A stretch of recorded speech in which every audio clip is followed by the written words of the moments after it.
Welcome to the new Cyber Frontier, bringing you the latest news and initiatives that focus on the development of cybersecurity economics. You don't have to be a computer or cybersecurity expert to get plugged in. Your host brings it straightforward, asks the tough questions, and brings the cyber world to a level of understanding for everyone. You can find us on the web at www.newcyberfrontier.com. Now join our host as he introduces the topic for today's new Cyber Frontier. Welcome to today's episode of New Cyber Frontier, partnering with the Smalls. And we have Dennis Cater and Nate Moser, along with myself, and y'all know me, Chris Gorog. Welcome, guys. Thanks for having us on. Thanks, Chris. Good morning. Good afternoon. It's afternoon. Well, thanks for having me on. So we're gonna use the same feed and reciprocate podcast. So let's start with some, where you guys been. Give us an update on things. Good job. Where we've been? Well, I haven't been in any place recently. I'm getting, as you know, Chris, I had some medical issues, so I'm just getting back on board, and we're actually trying to kick off doing things again with the Smalls. So we still do our weekly newsletter. We're still doing collaborative events. We just had a networking event up in Denver with the Advanced Space and their aerospace happy hour. So we're still out there reaching out to the small government contractor community ecosystem, or people that want to be part of the small government contracting ecosystem. Trying to find those small companies that want to engage and get plugged into the network. It's been picking up a lot actually lately. Yeah. I just checked my voicemail. I had to call 5 people back yesterday alone, just on people wanting to know how they could become members. I checked yesterday. We started in 2017, as you're aware, Chris, with the Smalls with 2 of us, October of 17, and now we're over 800 members in the Smalls. So it is constantly growing, so it's not a bad thing. Well, it is definitely an area where people are interested. I mean, and you're not just cybersecurity. So just that precursor that, we are new cyber frontier. We're always looking at cybersecurity, and you're looking at small business, and they parallel because we have both. You have that need, and we like to help small businesses. So go ahead. Yeah, well, it's a two-sided coin, right? So part of it is, we support the small government contractors, a company that want to become small government contractors. And there's 2 sides to that, right? A is you're a company that wants to provide cybersecurity services, or you have a cybersecurity tool or something that you're developing that you can bring to market. That's the one side. The other side is all those companies need cybersecurity support, and all their infrastructure need to be looked at from a cybersecurity point of view, I think. And so we talk quite a bit to cybersecurity companies, hoping to bring them into the fold, but also folks like you and other companies that will assist small government contractor companies to become compliant. Because once you start going into that DoD world, that's obviously everything you do now is going to be regulated and monitored, and it's a different viewpoint where you have to make sure that you're compliant with the government requirements for cybersecurity, which is a lot. I mean, it's not just the NIST. Everybody talks NIST. Was it the National Institute of Standards and Technology? Yeah. NIST. 80171 is the standard for commercial companies meeting all those cyber requirements, but it goes well beyond that. I mean, there's, if they start talking the CMMC, what's that stand for? Cyber Maturity Model Certification. Capability Maturity Model, yeah.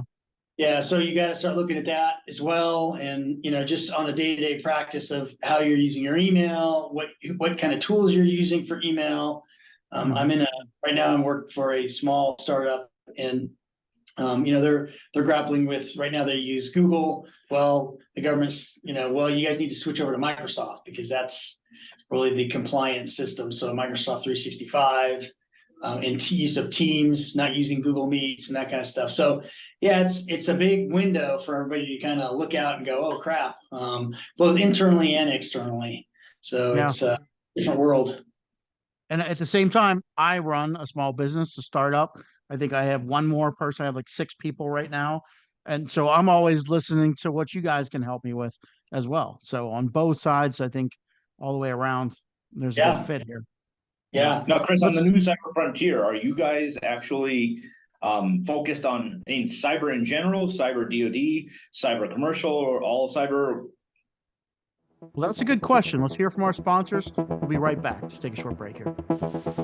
Blockframe Technology offers next-generation blockchain managed trust and security. Unique non-fungible tokens are used to secure software bills of materials to provide data quality and security for every transaction in your supply chain.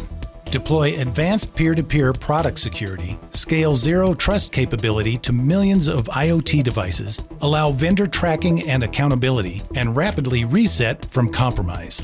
Unchangeable, time-sequenced blockchain data provides next-generation security using machine learning trust algorithms and audit analytics.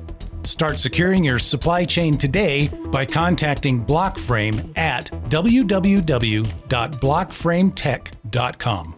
Welcome back to New Cyber Frontier and the Smalls as well. And before the break, you had asked the question, where do we sit? Where's New Cyber Frontier? And you can believe I've been doing this for 9 years now. Wow. No. We went over 400 episodes. Nice. Congrats on Yeah. that. I don't know where it goes from here. At times I've been like overwhelmed by it. Honestly, there's times I'm like, I'm done with this, but it just, we have so much of an intrinsic, participation, and they're not loud, they're quiet. So they just listen and I get downloads. I don't get a lot of comments. I don't get a lot of people talking about it, but it's just like that's cybersecurity. But there's a couple demographics we've been able to determine that, a big part of it is decision makers. I have over 6,000 people that are CEO titled positions that are linked to me directly, first level, because of this. And just they passively listen. They don't say anything, but they're out there, and you could tell, and you see who downloads and who's been on your feeds and whatever. And we get like over 50,000 hits a month in traffic on our site that houses it. That's just our site. We get into the Stitcher and the other podcast sites. I don't even have metrics on them, except for just downloads. And our mature podcast between 500 and 1,500. Some of them hit over 1,400 last year. So some of the big ones. So literally each one of these shows gets as much attention as a conference in cybersecurity. So it's not like I can just kind of say, oh, I give up, I quit. But the other demographic seems to be students, people at the beginning end of their career that are looking for what they need to know, what they need to be aware of. And be honest with you, in the 400 episodes, I put out more content than I did in a whole cybersecurity degree when I was the director at Colorado Tech. So there is a lot of information and knowledge out there, and not just, drone knowledge, but from the experts themselves. Yeah. I'm asking the people, what is the questions? So, that's the two, we don't focus on startups. We don't focus on government particularly. We have several themes within the theme, within New Cyber Frontier. I've had several sub segments of themes. IEEE sponsored a good bit of them. We had several University of Colorado and some other companies that sponsored series within the series. And it's just a matter of, how does it grow from here? What kind of resource can we be? But a lot of it was getting me, it's almost like a self-help for me. I'm continuously staying in the industry, continuously doing my knowledge building. And, so many of us that are professionally certified require getting CPEs. I meet all my CPs by talking to other experts, things like that. So it's just all the way around about. Well, we found that interesting too. You kind of don't know anymore when you put something out there on the internet, really where it goes. Like, how many people does it really touch or speak to, or somehow influence? It's pretty amazing, actually. We found with our own, once we started tracking metrics, like you said, right? You don't know. You don't even know. We're on so many different platforms. Well, we're on every single platform in the Smalls Cast, our podcast. We pulled the numbers one day, or at least the metrics at geographic locations. And at the time, this was a couple months ago, it was every week, people in 48 different states and 24 different countries are listening in on our podcast. But for numbers, who knows, right? I mean, like you said, a few, some downloads, but because we're using all the different podcasting sites, you never know all of them. Yeah, it's like an instant syndication where it's going to places that we don't even have stats to be able to download. Well, and that's really indicative of cybersecurity. Yeah, I don't know if it's a bad thing, right? So I think both your podcast and your program and ours are very similar in that, we try just to get pertinent, relevant information out to who we consider our audience. And our core group, like you mentioned your core group, our core group is really probably owners or business development people for startup companies.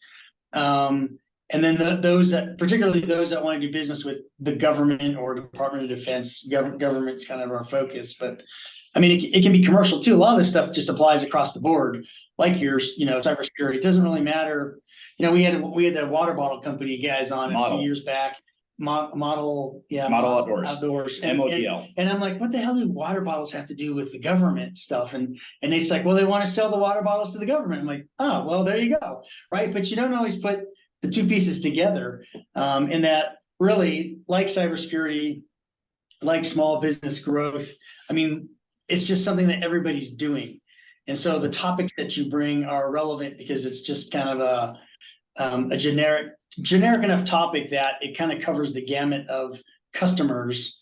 And even if you're not specifically doing cybersecurity, like we just mentioned, you got to have kind of an ear to it because it somehow impacts your business. No matter what you say, oh, I don't need to worry about cybersecurity. I'm just going to buy cyber insurance. Well, there's a whole other episode, right? Cyber insurance. So, I mean, it's all connected. And I think, you don't hear about it so much in the news anymore. I haven't really heard any big cyber incidents occurring, but they happen all the time.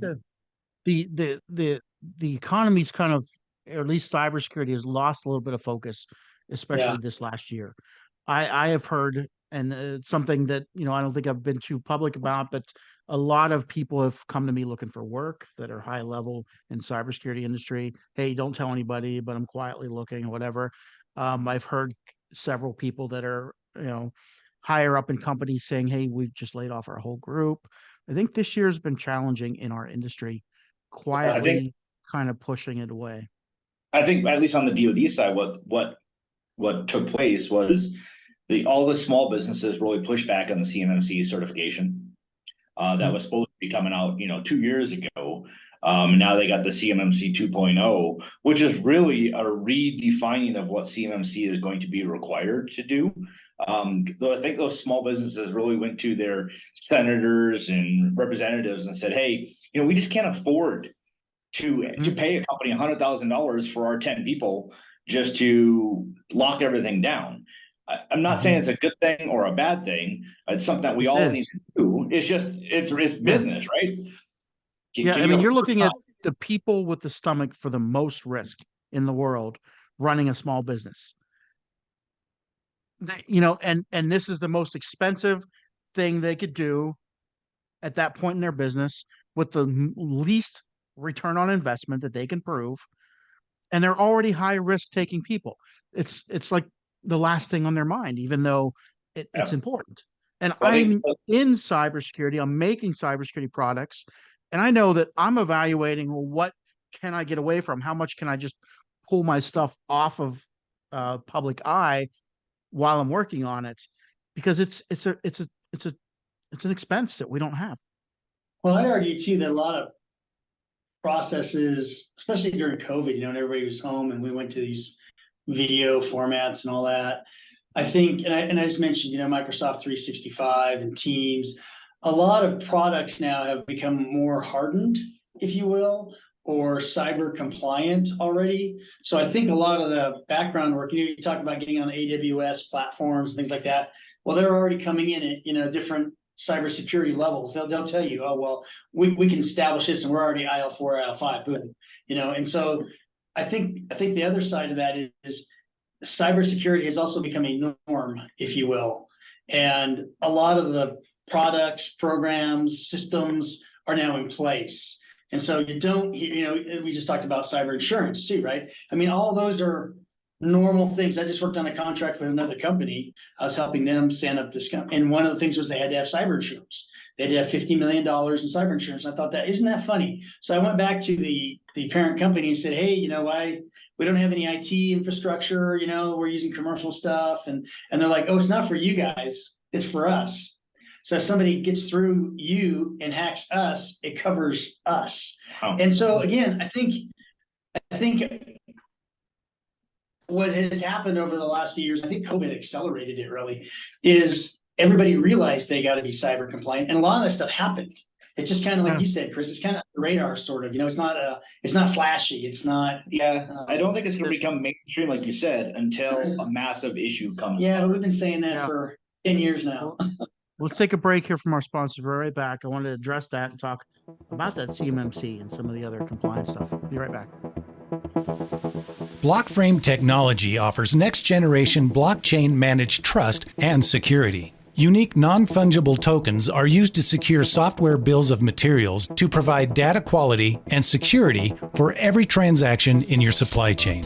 Deploy advanced peer-to-peer product security, scale zero trust capability to millions of IoT devices, allow vendor tracking and accountability, and rapidly reset from compromise. Unchangeable, time-sequenced blockchain data provides next-generation security using machine learning trust algorithms and audit analytics. Start securing your supply chain today by contacting Blockframe at www.blockframetech.com. Welcome back to New Cyber Frontier and the Smalls kind of co-partnering on this podcast. Before the break, we were talking about small businesses and expenses and what the last years look like. And CMMC was the big latest compliance thing that about a year and a half, 2 years ago, right? I was at a conference not too long ago, and I was listening to the people talk about the next version that they're throwing that out, and here's the next greatest thing coming down the pipe. And and it's it's been 3 years. 2 years before that, 3 years before that, it was NIST 171. 3 years before that, it was RMF. 3 years before that, it was DICAP. 3 years before that, it was the Rainbow. And this is where the small businesses are at. If we wait 3 years, it's gone anyway. Yeah. Well, see, like I said, I don't think it's gone. I think we take those pieces like CMMC. Well, it's never been fully enacted. You see people like, well, I'm CMMC compliant, or they at least went more towards activating the pieces of CMMC. NIST 171. You heard us. We were just talking about my company now. Is we're going to put NIST 171 compliant. So the terminology is out there, and they know about to set the system up so that they are somewhat compliant. Whether they fully are or not, I can't say. But at least they're looking at control. I see what you're saying too. They all have the basic same components under the hood, and they're from the next administration. And I think this is a factor of the 3-year administration window in the government. Yeah. And the next administration comes in, and they're like, well, we're going to do it our way. We don't really understand that, or we weren't a student of that, or we know better than them, which is, what I've heard several times, and just kind of, but it's like that, okay, we're the highest risk-taking population, small business. And every 3 years, the requirements changed. A new administration comes out. Why would we spend too much time focusing on it? I mean, that's what goes through my mind. Yeah. And it comes up once again, but I think it all boils down to cost, right? Sure. I mean, we've worked with lots of CMMC companies, and they're having a tough go at it, right? Because nobody's willing to open up the pocketbook yet, because nobody's forcing them to, right? The DoD, it was supposed to be you have to be compliant by this day, or you could not even go after a government contract. Well, I think they realized that the small business is going to say, I can't afford that, so I guess I'll just go work commercial work now and not care, right? Then they were going to said you could put the cost of becoming compliant into the contracts. Yeah. And that went like. So, I mean, what I heard coming down the pipe is literally on the zero trust.